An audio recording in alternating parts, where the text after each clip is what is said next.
Assalamualaikum warahmatullahi wabarakatuh. Perkenalkan, nama saya Nafa Nabiha Rahmania Sirait dengan NIM 11016230071 dari Program Studi Teknologi Pendidikan Angkatan 2023. Pada kesempatan kali ini, saya ingin memaparkan hasil diskusi saya yang ke-9, di mana kami diinstruksikan untuk mencari 2 resep, lalu kita menganalisis langkah-langkahnya dan membandingkannya dari kedua resep tersebut. Untuk resep pertama, saya ambil dari ayam teriyaki. Langkah-langkahnya ada 5. Yang pertama, kita menumis bawang putih hingga harum. Lalu kita masukkan ayam filetnya. Jadi ayamnya sudah difilet.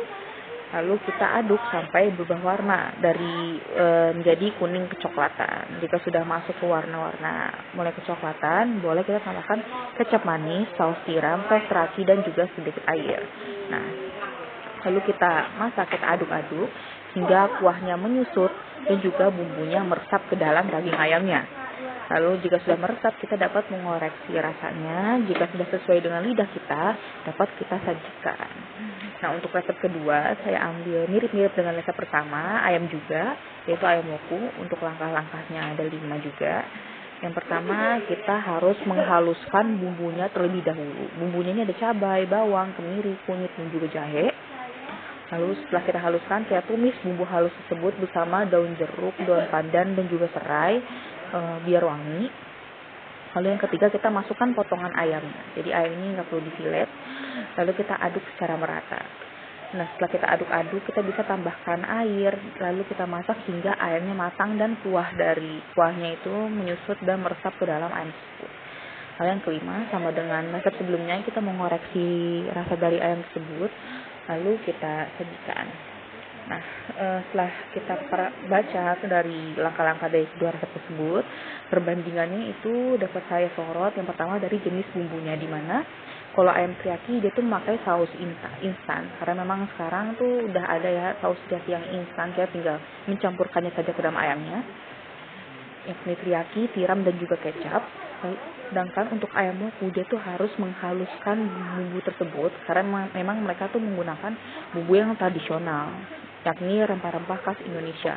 Lalu yang kedua yang saya sorot tuh proses awalnya, di mana teriyaki tuh langsung menumis bawang putihnya. Sedangkan untuk woku harus dihaluskan dulu bumbu-bumbunya, baru bisa ditumis.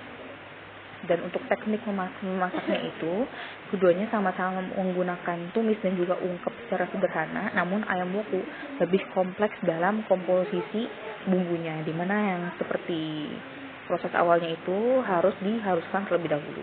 Lalu untuk waktu dan tingkat kesulitan, ini juga disorot, dimana ayam teriyaki itu lebih cepat dan praktis dan juga cocok untuk masakan sehari-hari. Sedangkan ayam woku dia tuh lebih rumit dan juga kaya rasa karena kan menggunakan rempah-rempah ya. Juga harus dimasak dengan daun jeruk, serai, dan semacamnya sehingga mereka ini lebih cocok untuk hidangan istimewa. Nah, kesimpulan yang saya ambil ini, walaupun kedua resepnya sama-sama berbahan dasar ayam dan juga menggunakan teknik tumis, langkah-langkahnya ini sedikit sama namun sebenarnya sangat berbeda. Jadi ayam teriyaki lebih simpel dan juga mengandalkan saus yang instan atau siap pakai, dan juga prosesnya cukup cepat. Sebaliknya, ayam woku lebih kompleks dengan bumbu rempah yang lengkap dan perlu dihaluskan dan ditumis secara berurutan. Jadi perbedaan ini juga menunjukkan bahwa dalam satu jenis masakan itu, ayam ini, langkah memasak juga bisa sangat bervariasi tergantung gaya masaknya dan juga budaya kulinernya yang diusung oleh resep tersebut. Sekian pemaparan diskusi ke-9 saya. Wassalamualaikum warahmatullahi wabarakatuh.